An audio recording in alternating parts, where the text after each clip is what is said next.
Hebreus 11, 5 e 6 diz assim: pela fé, Enoque foi transladado para não ver a morte. Não foi achado porque Deus o transladara, pois antes da sua transladação obteve testemunho de haver agradado a Deus. De fato, sem fé é impossível agradar a Deus, porquanto é necessário que aquele que se aproxima de Deus creia que Ele existe e que se torna galardoador dos que o buscam. Vamos orar a Deus. Nosso Deus e nosso Pai, é na Tua soberana presença que nós nos colocamos, Senhor. E como servos, Deus, clamamos nessa noite que o Teu Santo Espírito Ele esteja aqui neste lugar, revelando a Tua palavra, para que ela possa, Senhor Deus, para nós ser um alimento. E enquanto estudamos nessa noite a vida de Enoque, eu quero clamar ao Senhor, Deus, que esses textos que iremos ver possam estar estampados em nossa visão, que o nosso pensamento, Senhor Deus, a nossa imaginação, ela possa ter clara e viva essa imagem deste homem chamado Enoque, o homem, Senhor Deus, que diz a Tua palavra que Te agradou.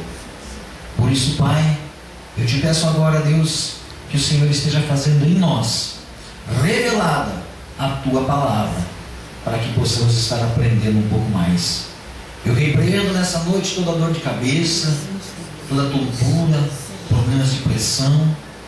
Ó Senhor meu Deus, toda desatenção, Senhor Deus, todo medo, tudo aquilo, Deus, que não provém do Teu trono, eu repreendo agora, para que nós possamos estar aprendendo a Tua palavra nessa noite, em nome de Jesus. Amém. Amém. Você pode tomar assento em nome de Jesus. Amados, a palavra de Deus é tão rica e é tão gostoso estudarmos esse texto de Hebreus capítulo 11, porque ele nos traz algumas revelações tremendas.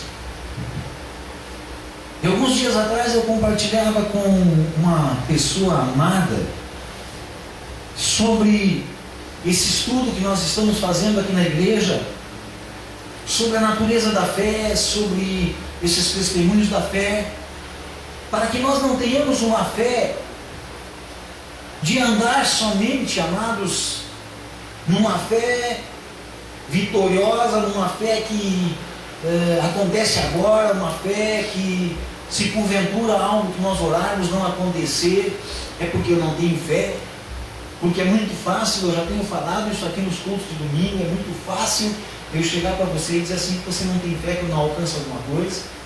E nós estamos vendo aqui nesses textos de Hebreus como Deus está nos abrindo, amados. Está abrindo para mim. Esses textos estão mexendo comigo, porque estão mudando conceitos na minha vida também sobre a fé. Porque eu estou entendendo um pouco mais, e a cada domingo, a cada culto que eu vou buscar de Deus, Deus começa a me mostrar algo tremendo aqui, que a nossa fé, ela não é uma fé somente, como eu dizia no passado, tem vezes que a pessoa está num fogo tremendo, que ela bota fogo até em poça d'água, ela está no óleo, a gente diz, você já deve ter ouvido falar nisso aí, essa pessoa está no óleo, essa pessoa está no fogo. E quantas vezes há acontecimentos de pessoas que estão no fogo, que estão no óleo, que daí a pouquinho ela cai num abismo, e a gente se pergunta como é que pode esse irmão, essa pessoa, acontecer isso com ela. É, mãe. E nós temos visto aqui que quando Deus nos fala de fé, e a tradução dessa palavra, um contexto para ficar fácil de entendermos, fé é confiança. Nós estamos vendo aqui que semana passada nós vimos sobre a fé de Caim e de Abel. E nós vimos ali que a fé de Abel era uma fé de ofertar. Quando é que você ouviu falar nisso? Sobre fé de ofertar? Não nos era falado sobre fé de receber? Pela fé eu recebo, não é assim que muita gente ouvia. um culto abençoado, um culto de cura, um culto de bênçãos, e aí o pregador diz assim: pela fé, receba. E nós recebíamos, é ou não é? Eu já preguei assim. Mas eu não havia parado ainda para analisar esse texto de Caim e de Abel, onde Abel alcançou bom testemunho de Deus pelo que ele ofereceu. E nós começamos a ver que a fé ela é muito mais ampla do que nós pensamos. E quando nós chegamos aqui em Enoque, eu falava sobre isso com uma pessoa, e essa pessoa, e eu dizia assim para ela: olha, para nós aprendermos um pouco mais de fé, não basta nós participarmos de um culto cheio de fé, cheio de fogo, mas é necessário nós estudarmos as pessoas que a palavra de Deus fala aqui no capítulo 11 de Hebreus, que falam com testemunhos de fé. E essa pessoa me dizia assim: mas como vamos estudar a vida de Enoque? Porque a vida de Enoque ela fala tão pouquinho na Bíblia, pouquinhos versículos. E no primeiro instante, quando aquela pessoa me disse isso, eu disse assim para ela: é verdade, a Bíblia fala tão pouco de Enoque, mas dá para nós tirar alguma coisa de Enoque. Eu fui orar a Deus e buscar, e tem acontecido algo comigo tremendo. E quando isso aconteceu, eu fui para a Rosa, e a Rosa estava lá em casa. Eu disse: Rosa, eu tenho que te contar uma coisa aqui. Falei para ela, e olha o que Deus me falou. A Bíblia diz que Enoque andava com Deus. E só o fato da Bíblia dizer que ele andava com Deus, não precisa a Bíblia falar muito mais sobre ele. É, não é? Só o fato da Bíblia dizer Enoque andava com Deus, não precisa falar mais. Deu. Nós já sabemos que era uma pessoa especial. Não tem um ditado aí no mundo que diz assim: mostra-me com quem tu andas, que te direi quem tu és. É ou não é?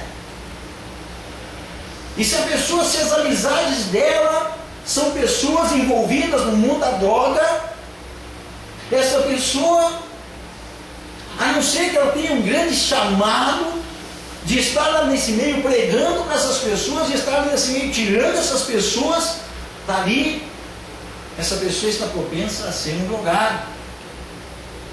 Aquele que anda ao meio de bêbados, e a Bíblia esclarece isso, Salmo 1, não vos assenteis na roda dos escarnecedores. Então, no meio em que vivemos, aquele meio ele mostra muito o que nós somos.